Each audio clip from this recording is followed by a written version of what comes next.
Okay, guys and gals, we're going to go ahead and get started. First and foremost, I want to thank you for being here. Thank you for having us, Lose the Training Wheels. We're thrilled to be here. I am Donovan Bryan. I'm going to be your your floor supervisor. This is blankety blank blank. He's going to be your bike tech, and I want to thank blankety blank blank blank blank, our camp director, for helping us get this all set up. The goals of this session: basically, we just want you to gain an understanding, a little history of the program. Let you know about who we are and what we do, some of the other things we do in school and after school programs. We want you to learn what to expect during the camp and the week following the camp. The camp doesn't end with us. You, the parents, are going to help your child progress even further after the week is over. Volunteers are going to be trained as spotters today. The volunteers are going to be trained every day, but today we're just going to do a little basic training and get them ready for tomorrow. The parents are also going to gain a knowledge of proper bike selection so that when you're out buying a new bike or looking at your bike at home, you're going to know what to look for, what not to look for, things like that. Also, at the end of this session, or the end of my portion, we're going to have an opportunity for questions and answers.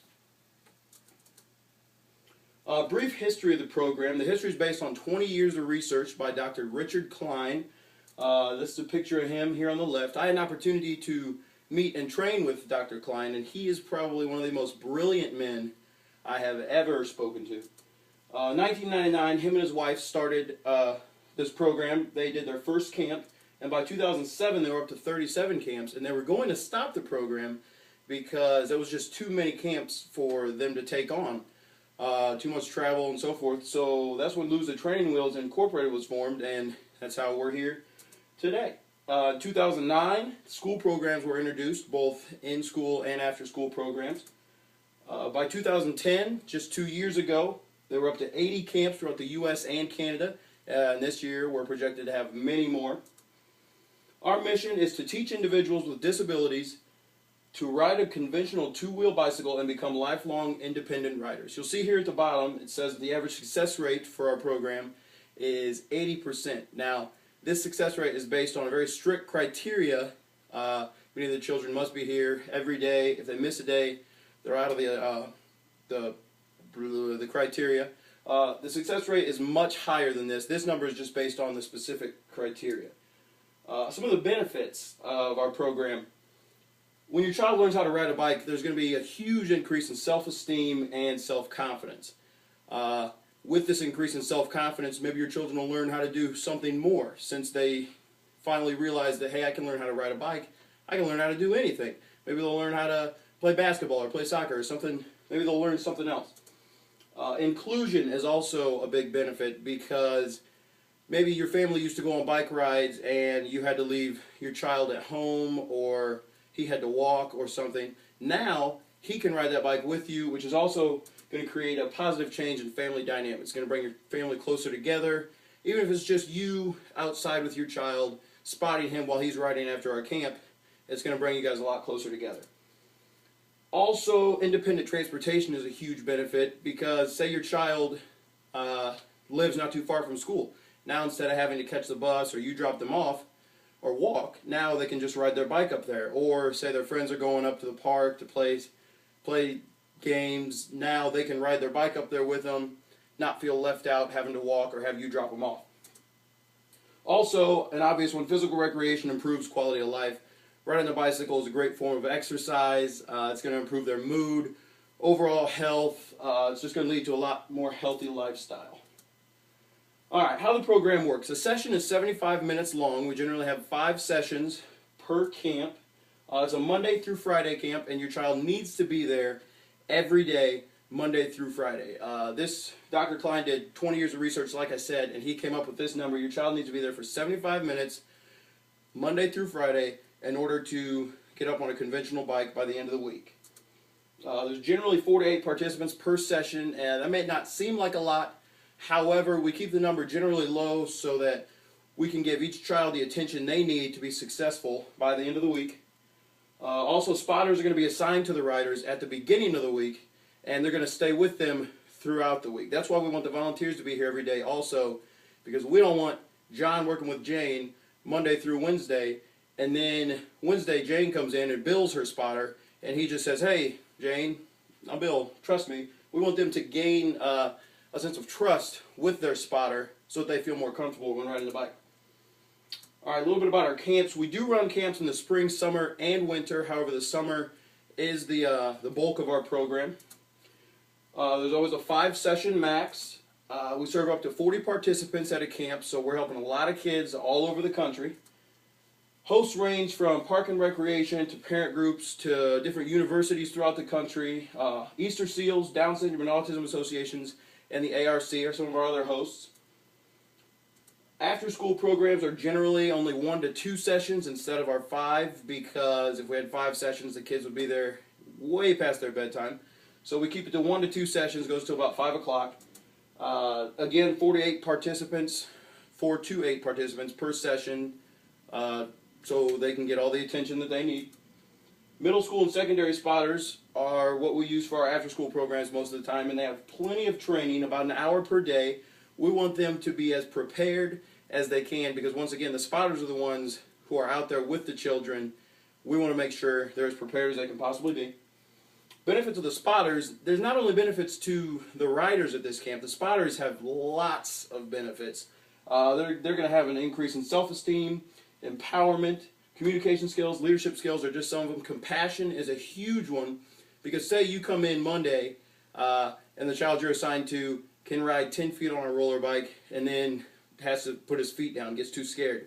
By Wednesday, you're going to progress with him every day. You're going to see them up on a 2-wheel bike possibly, riding all on their own, starting on their own, stopping on their own, and that's just very rewarding. You know, that's where compassion is going to kick in. Service learning and ability awareness are a few of the other benefits. For our in-school programs, they're typically 1 session. They're usually during a PE class or right after school. They're only 1 session because we can't take up too much of their day while they're in school, obviously, so that's why it's held during a gym class. There's classroom preparation before the week-long program. Also, continued practice and instruction follows the camp. So the kids aren't just done after we leave or after the camp's done. They're still going to learn in their adaptive PE classes how to ride a bike. They're going to continue with these skills so they can sustain those skills. And general education students receive PE credits for helping out with the program. So that's just another added benefit if we're in the in-school setting to the spotter. To start off with our bikes, we're going to go through these in the progression that your child will go through these. We start off on a roller bike. As you can see, the front of the bike is just like a conventional bike. What your child sees just looks like a normal bike. Just behind them, where the training wheels would be, there's no actual training wheels. It's a roller, and this was all thought up by Dr. Richard Klein. It's a roller back here that we change out depending on your child's skill level. We progress through them until we can get them on a conventional bike. The other adaptation you'll see is this yellow handle back here, and that's basically there just for safety purposes. If the bike starts to wobble, the spotter can grab onto it. Or if your child needs a little help getting started, we just give that a nice tap and they're off. Next is the tandem bike. Every child will get a chance to ride the tandem bike. Some children may ride it a little more. We also use the tandem bike for motivation or assessing skills that your child has or may need to further develop. Finally, our 2-wheel bike. These are our conventional bikes. You'll see this bike is exactly like a normal bike. The only adaptation is, again, a handle in the back that our spotters can use to grab on if the bike starts to wobble, or we'll use it to launch. This handle can be purchased at the end of camp if you want it on your family bike, and our bike tech, blankety blank blank, can put that on for you. Next we have our family bike, and these are your bikes that you'll bring in on Tuesday. We want to get them on these bikes as soon as we can so that they're familiarized with what they're going to be riding after the camp. We don't want them on our 2-wheel bike. They get used to it by Friday, and then boom, we switch them to their bike and they have to start all over. We want to get them familiarized with what they're going to be riding as soon as we can. We also teach additional riding skills such as starting, stopping, and braking, the 3 key ones you need to ride a bike. We try to teach these as soon as we can, once we feel that your child is comfortable riding on a conventional bike, because once we can teach those skills, then they can go outside and ride on their own. What to expect in the camp: everybody has to wear a helmet. If you see me on a bike, maybe on the tandem, I'll have a helmet on. If you see blankety blank blank tandeming with your child, he'll have a helmet on. Everybody has to have a helmet on, obviously for safety reasons. There's going to be individual progress. Not every child's going to progress at the same time. These kids are like fingerprints, there's no two that are the same. Billy may get up on a two-wheel bike by Wednesday, learn how to ride, start, stop, and brake, and other kids may still be on roller bikes, and that's completely fine, because our goal is just to have everybody up riding on their own by Friday. Bikes are fit for learning. We don't actually do the teaching. The bikes do the teaching. The bikes teach your children how to ride them, and that's the best part of the program, because Dr. Richard Klein came up with such an ingenious idea for the bikes to teach the kids. We want you to bring your family bike in, like I said, starting Tuesday, and that's so that our bike tech, blankety blank blank, has time to assess your bike, make any tweaks or adjustments that need to be made, get it in tip-top shape for your kids to ride, or give you suggestions on what you need to do, like in terms of getting a new bike. Family spotters on Thursday and Friday. That means we'll take a member of the family or multiple members of the family, and we'll teach you guys how to spot your child, since after we leave, after the camp's over, you'll be the one with your child, so you can spot him or her on your own. And sometime during the week, myself or blankety blank blank will come up to you, and we will we'll give you a post-camp strategy. This means we'll we'll tell you places you can ride with your child, how often they should practice, how many times a day, so on and so forth. For a wrap-up and transition, ways you can help during the week. First and foremost, have your child here every day. That is key to getting them to ride by the end of the week. Another thing you can do is you be here every day. That's going to provide a lot of moral support for your child. They're going to feel a lot safer if you're here watching them. They're going to want to impress you if you're here. Does anybody have any questions for me or blankety blank blank? Nobody. Okay.